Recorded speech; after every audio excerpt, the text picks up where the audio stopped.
Geelong and District Football League. We are the Raiders from all around Geelong. I'm here to tell you how football. Good morning and welcome again to the GDFL Footy Show, coming to you from Geelong on a very cold Saturday morning. I don't know if it was any colder last week, but it was absolutely torrential rain out of the Coop Barclay Oval. By all accounts, it was absolutely dreadful at the 94 match of the day up in Werribee as well, up at the Duck Pond, aptly named it was last weekend. But last weekend we saw some big results. Winchelsea Blues, too good for Geelong West, and David Mensch, the evergreen David Mensch, booting a lovely 5 goals there for the Winchelsea Blues. Bannockburn, too good for the Cry Devils. Tom Mullane Grant doing nothing to affect his chances of winning the goal kicking this year, kicking another 4 goals. Inverleigh, much too good for the North Geelong Magpies out of the Keith Barclay Oval. They handled the wet absolutely beautifully. They should have the Inverleigh Ducks, not the Inverleigh Hawks.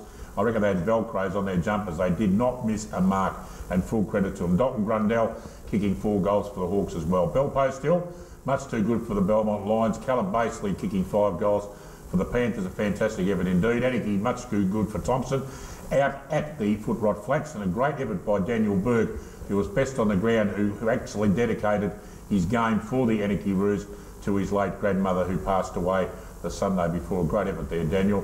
And of course the 94.7 match of the day was the Werribee Central's Footy Club with their big 30th anniversary day and 10 years since their last flag in front of a massive crowd, defeating the East Geelong Eagles up at the Duck Pond. Hello, I'm Dick Philpott, and once again I've assembled one of the biggest names in country football to eradicate, adjudicate, communicate and definitely not procrastinate. And of course we know him as well in the Colts segment. It's Alex Tigani. G'day, mate. You got my name right. We're off to a great start, Dick, but I like how you mentioned the wet weather last week. I don't think I could see past 10 metres last week. What was going on? It was absolutely unbelievable last weekend, and I dragged Rosemary down to a tent down the other end of the Keith Barclay Oval to see some friends, and the tent really took off. And you never ever, and I'll give you some tips, mate, for when you get a bit older. Yep. You never ever get married to a hairdresser and take her for a walk around the ground on a wet day, mate. They absolutely go in a meltdown, mate. It nearly cost me a divorce, I can tell you. I'm not joking, mate. Never mind. Fatherly advice on the panel. That, you know, you mentioned... I don't mind fatherly advice. There you go. Grandfatherly advice. Oh, godfatherly, no, you know. Fatherly, Barclay Reserve, I actually saw a Colts game there as well, just as they were setting up the festivities, and I tell you what, and this is a hint for the Colts segment, for those of you who have watched just for that, mud bath. Well, it wasn't too bad there, though, North Geelong. The West Oval looked a bit worse to me. Oh, okay, now we got the bias stick that stepped on board. Let's have a look at the ladder and see what's going on there anyway after that round last weekend. Coming up on your screen now, there it is, Belpost Hill. GR Bay in a great position at the moment. The Panthers sitting on top, 9 wins, no losses. And of course, North Geelong with that debacle against the Inverleigh Hawks last week. They come right down to the field now. North Geelong second, followed by Inverleigh, and Winchelsea really starting to pick up some form now. And I tell you what, North Geelong wouldn't want to make too many more mistakes, because Winchelsea could move up into Inverleigh or North Geelong spot there quite easily. Werribee Central's just making up the final 5 there, but just out on percentage, a bit of a logjam. The East Geelong Eagles, they're sitting on 5, and then followed by Geelong West, who are starting to pick up some form, and only a couple of weeks to go before the great Alex Favola and Kane Pettifer play for the West Shooters. So and Brendan Favola as well, Dick. What do I say? Alex Favola. That was his ex-wife, wasn't it? Oh, he should have been called Alex anyway. And followed by the Bannockburn Tigers, I'm thrown there, Aniki Roos, Belmont Lions, Cry Devils and the Tommy Tigers. Who could believe the Tommy Tigers on the bottom of the ladder nearly halfway through the season? That's unbelievable. We're going to look at the goal kicking now, and as we said, Tom Mullane Grant kicking 4 goals and Dalton Grundell kicking 4 goals. A fantastic effort by those 2 guys, and they're probably still up around the top there. And here we are on the screen now. Yep, Dalton Grundell on top with 35. Hayden Graham, East Geelong, 34, neck and neck with Tom Mullane Grant from Bannockburn. And you can see there, you look at down Buddy Entridge, Harrison, Page, I've lost my voice. Yeah, right. Adam PJ DeSanto and Caleb Basley for the Belpost Hill Panthers. So, Dick, I understand the goal kicking. While I get my voice back. I understand the goal kicking's very overwhelming. But, you know, look at that. DeSanto's in the goal kicking and our predicted top 10 for the Whitley medal. So could have a few medals on his neck by the end of the year, but I'm sure you'd rather it be the premiership one first. I've got to say, Dalton Grundell did a great job for the Inverleigh Hawks in very, very atrocious conditions. Just goes to show the Hawks, if it gets wet around finals time, watch out. Now, last weekend, of course, the big day up at Werribee Centrals, and Grubby caught up with Luke Phipps from the Werribee Central Centurions. I've got to be honest with you, almost at no stage of the whole game today I thought you were going to win that. Yeah, that's not really a question, Grubby, but no, you're spot on, mate. I never gave up, and the guys never gave up, obviously, by the result that you see. But look, being 5 goals down, torrential rain coming, and to come back the way we did and to get over the line, I couldn't be any prouder of the guys.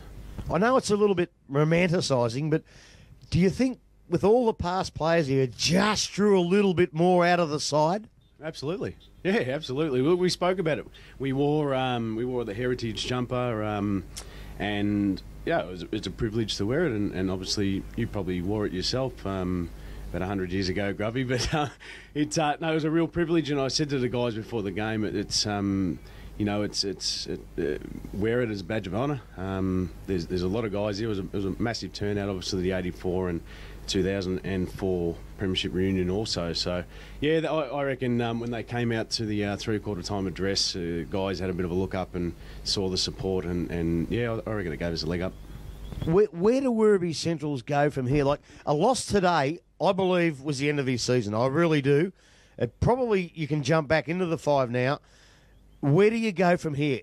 Can you make the finals, and can you make an impression if you get there? Yeah, absolutely, we can. Look, yeah, it was a season-defining game. We spoke about that. Spoke about being at the crossroads, really.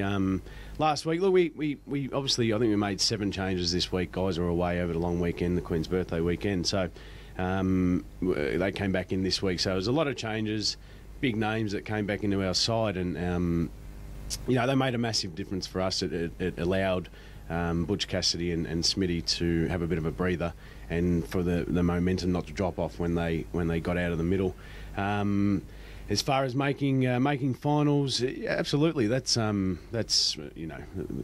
that is very achievable at this stage. I hear Inverleigh beat North Geelong, so look, and then we've got Inverleigh next week. So it's another crossroads game. It's another season-defining game. We play them down here, and it'll be a massive go, and we get that. And if we can get over the line there, we can still look at top 3 and have a real crack at it for sure.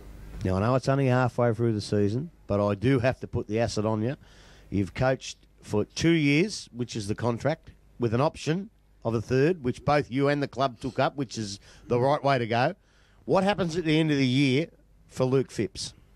Oh, Grubby, it's a long way away, mate. We're halfway through this year, and we'll take a look at it. The club will obviously want to take a look at the performance, and if we're performing, they might want to continue on with the relationship. If not, look, do you want to go on with it? Tough question, Grubby. It's I said today to the guys, it's probably one of the best wins I've been involved in, and I couldn't be any prouder of the young guys, and that's what keeps me coming back. Just seeing young guys grow, and this group is a very young group, and they very teachable. They listen, they learn, and they grow in stature, and just seeing young guys grow, and that's why I got into it, because I really enjoy teaching. So we'll see what happens at the end of the year, Grubby. It's still a long way.